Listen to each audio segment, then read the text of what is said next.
नमस्कार, मैं हूं मोहम्मद आसिफ और आप देख रहे हैं SPN 9 न्यूज़। इस वक्त बेहद खास मेहमान इब्रार मेरे साथ मौजूद है। इब्रार, आपका बहुत बहुत स्वागत है। सुप्रीम कोर्ट के फैसले पर लोगों की निगाहें बनी हुई हैं, चाहे वो उद्धव ठाकरे हों या फिर एकनाथ शिंदे। आज यही जानेंगे कि आखिर इसका जड़ क्या है और क्यों इस पर जो है लोगों की निगाहें बनी हुई हैं। दूसरा, जो एक बगावती तौर के सुर आए थे उस पर बातचीत करेंगे और इसका बिहार से क्या कनेक्शन है, इन तीनों सवालों को आज इस वीडियो में तलाशने की कोशिश करेंगे। अब कैसे देख रहे हैं ये जो बार बार सुप्रीम कोर्ट के फैसले पर लोगों की निगाहें हैं? एक तरफ उद्धव ठाकरे की जान हल्लक में अटकी हुई है, दूसरी तरफ एकनाथ शिंदे की। ये पूरा मसले का जड़ क्या है? देखिए, जिस तरीके से महाराष्ट्र में सरकार को गिराया गया एकनाथ शिंदे के द्वारा, हालांकि वो मोहरा थे, उसके पीछे दरअसल खिलाड़ी कोई और था, लेकिन अब जो मामला चल रहा है वो पार्टी पे कब्जेदारी को लेकर के चल रहा है। तो कहीं ना कहीं दोनों गुट जो है, खास करके उद्धव ठाकरे की अगर यहाँ पर बात की जाए तो उनके लिए अगर वो पार्टी उनसे छीन ली जाती है, चुनाव आयोग में जो तमाम मामले चल रहे हैं, तो कहीं ना कहीं उद्धव ठाकरे की सियासत जो ख़त्म होने के दहाने पर आ जाएगी। इसलिए उद्धव ठाकरे के लिए भी ज़रूरी है कि वो पार्टी उनके साथ बनी रहे। वहीं एकनाथ शिंदे ये चाहते हैं और भारतीय जनता पार्टी भी ये पूरी तरीके से रणनीति के तहत काम कर रही है कि उद्धव ठाकरे के खिलाफ महाराष्ट्र में कोई ऐसा चेहरा खड़ा किया जाए जो उनके वोट बैंक में, जो उनका कोर वोटर है मराठा समाज, उनमें सेंधमारी की जा सके और आने वाले समय में जो 25-30 साल की राजनीति है उसको सुनिश्चित किया जा सके। लेकिन ये सवाल ये है ना कि अब ये तो आपने जड़ बता दिया कि मसले का जड़ क्या है, लेकिन राहत किसके लिए है? क्या लगता है कि कोर्ट किसके हक के लिए फैसला ज़्यादा आ सकता है? क्या वो उद्धव ठाकरे, उनके चांसेस ज़्यादा बन रहा है या फिर एकनाथ शिंदे?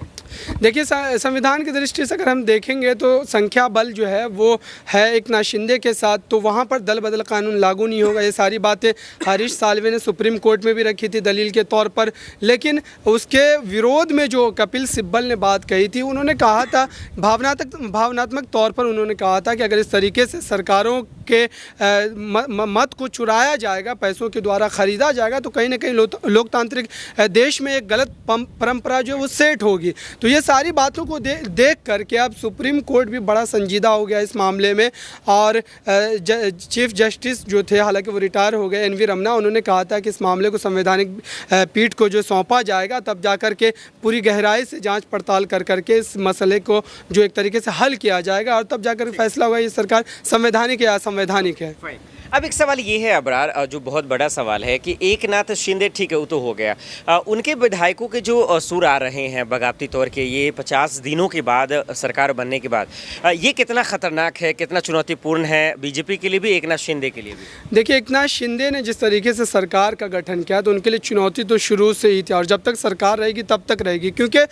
जो 8 विधायक उनके साथ अभी भी बने हुए वो उद्धव ठाकरे सरकार में मंत्री हुआ करते थे और उनमें से कुछ विधायक हैं जिनको मंत्रिमंडल में शामिल नहीं किया गया है। तो वो विधायक अब नाराज़गी का इजहार कर रहे हैं, क्योंकि अगर कोई फैसला लेता है इस तरीके का बगावत करने का अपनी पार्टी के खिलाफ, तो कहीं ना कहीं उनको मुनाफे की राजनीति समझ में आती, तभी वो एकनाथ शिंदे गुट के साथ जाने का फैसला किया उन्होंने। लेकिन अब जिस तरीके से देवेंद्र फडणवीस और एकनाथ शिंदे में मंत्रिमंडल बंटवारे को लेकर के खींचतान हुई और आखिरकार उस मंत्रिमंडल का बंटवारा हो गया, लेकिन अब भी चुनौती उनके लिए बनी हुई है कि तमाम विधायकों को किस तरीके से खुश कर पाएंगे, क्योंकि सभी को मंत्रिमंडल में शामिल किया जाना असंभव है और यही चुनौती जो है एकनाथ शिंदे के लिए बनी हुई है। लेकिन उनके लिए इससे भी बड़ी बात ये होगी आने वाले दिनों में कि एकनाथ शिंदे और देवेंद्र फडणवीस दोनों मिलकर के सरकार को किस तरीके से चलाते हैं और फैसले में लेने के समय देवेंद्र फडणवीस की क्या उसमें दखल अंदाजी होती है और इसको लेकर के एकनाथ शिंदे को सरकार चलाने में अगर किसी तरीके की दिक्कतों का सामना करना पड़ेगा तो हो सकता है कि एकनाथ शिंदे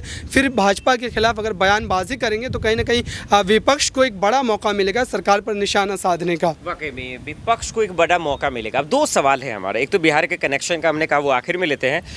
एक सवाल और है खास करके जो अबरार, वो सवाल ये है हमारा जो बहुत बड़ा सवाल है कि उद्धव ठाकरे के लिए अब क्या चुनौती है, क्या कोई उम्मीद बची है? उनको क्या लगता है राजनीतिक करियर ख़त्म होने के बाद, करियर तो नहीं कह सकते, गलत होगा हमारा, सरकार ख़त्म होने के बाद, कुर्सी छीनने के बाद, क्या महाराष्ट्र की जनता उन्हें मौका देगी 2.5 साल के आगामी चुनाव के बाद? और क्या शिवसेना जो उनकी पार्टी है जिसके अस्तित्व की लड़ाई है, आत्मसम्मान की लड़ाई, क्या उसको बचा पाएंगे उद्धव ठाकरे? देखिए, उद्धव ठाकरे के लिए 2 बड़ी चुनौती, पहली तो ये कि वो जो पिछला विधानसभा था महाराष्ट्र का, उसमें उन्होंने NDA के साथ जाकर के चुनाव लड़ा और जनता ने उनको NDA का हिस्सा समझ करके अपने मत का इस्तेमाल किया उनके हित में, लेकिन फिर उन्होंने 2.5 साल वाले फॉर्मूले को लेकर के कहने के अनबन हुई और फिर शरद पवार की उस रणनीति का हिस्सा बन करके MVA का गठन हुआ और फिर नई सरकार बनी। लेकिन उसके बाद अब इस घटनाक्रम होने के बाद अब उद्धव ठाकरे के लिए परेशानी ये है कि अब वो अपनी तमाम बातों को लेकर के महाराष्ट्र की जनता के बीच जाकर के कितना मनवा पाते हैं।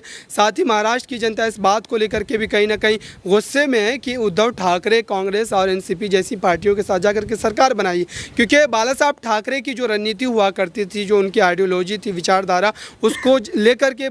पूरे महाराष्ट्र की जनता वाकिफ़ है। तो कहीं ना कहीं एकनाथ शिंदे और उद्धव ठाकरे के बीच इसी बात की लड़ाई होगी कि बाला साहब ठाकरे की सही विचारधारा पर आज के समय में कौन चल रहा है और मराठा समाज जो वो किसकी तरफ जाएगा। और अगर इस बार के चुनाव में एकनाथ शिंदे की तरफ अगर वो समाज चला जाता है या उद्धव ठाकरे की तरफ, तो कहीं ना कहीं ये बात स्पष्ट हो जाएगी कि आने वाले दिनों में भी वो समाज उसी के साथ जाएगा। शिंदे से बीजेपी को फायदा है या नुकसान है? बिल्कुल शिंदे से फ़ायदा है, क्योंकि भारतीय जनता पार्टी ये चाहती है कि उद्धव ठाकरे जो कि एक मजबूत वहाँ के क्षेत्रीय दल के तौर पर जाने जाते हैं, एनसीपी की भी बात कर ले यहाँ पर तो वो भी वहाँ का क्षेत्रीय दल है, मजबूत है उनकी स्थिति महाराष्ट्र में। लेकिन भारतीय जनता पार्टी अब उद्धव ठाकरे के इस कदम के बाद कहीं ना कहीं चिंता में है कि आने वाले समय में अगर शरद पवार उनको फिर से हमारे खिलाफ इस्तेमाल कर ले, क्योंकि शरद पवार के उनसे पारिवारिक रिश्ते हैं, तो इसको लेकर के वो सारी चीज़ें उनके लिए आसान है। और इसी बात को लेकर के अब एकनाथ शिंदे को इस्तेमाल किया जा रहा है उन्हीं के खिलाफ,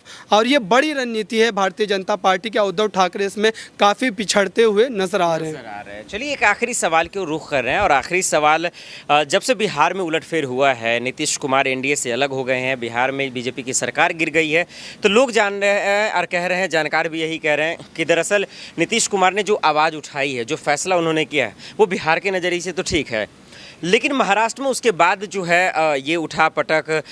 बगावती सुर, ये सब जो चिंगारियाँ निकल रही हैं उसके बाद हुआ है। क्या आपको लगता है कि वाकई में नीतीश कुमार ने जो फैसला लिया उससे बीजेपी को बहुत नुकसान होगा, जैसा कि महाराष्ट्र में इसके सुर देखने को मिल रहा है? देखिए, बीजेपी को इसका नुकसान आने वाले दिनों में बहुत ज़्यादा होने वाला, ख़ासतौर से लोकसभा चुनाव में। और इसी बात को लेकर के कल जब मंत्रिमंडल विस्तार हो रहा था बिहार में, तब भारतीय जनता पार्टी की कोर कमेटी की मीटिंग चल रही थी दिल्ली में, तो ये सारी चीज़ें दर्शा रही है कि बीजेपी के पैरों तले से ज़मीन खिसक गई नीतीश कुमार ने जब ये फैसला सुनाया था। और उनको ये चिंता इसलिए भी है कि जो उनका परफॉर्मेंस रहा था पिछले लोकसभा चुनाव में, लगभग बिहार के 40 सीटों में से 39 सीटों पर उनकी जीत दर्ज हुई थी, मात्र एक सीट जो थी किशनगंज की, वहाँ पर वो हार का सामना किए थे। तो इन सारी चीज़ों को लेकर के जो है वो चिंता तो बनी हुई है, लेकिन एक तरीके से अंदेशा कह लेते तेजस्वी यादव के लिए ये भी है कि नीतीश कुमार उनके साथ 24 तक बने रहते हैं कि नहीं बने रहते, ये भी एक बड़ा सवाल है, क्योंकि नीतीश कुमार लगातार इस तरीके के चौंकाने वाले फैसले लेते रहता है। उन्होंने एक बार आरजेडी से भी अपना गठबंधन तोड़ा था 2017 में। ये कोई बड़ी बात नहीं है। बहुत बहुत शुक्रिया अबरार, हमें इन तमाम सवालों का जवाब देने के लिए।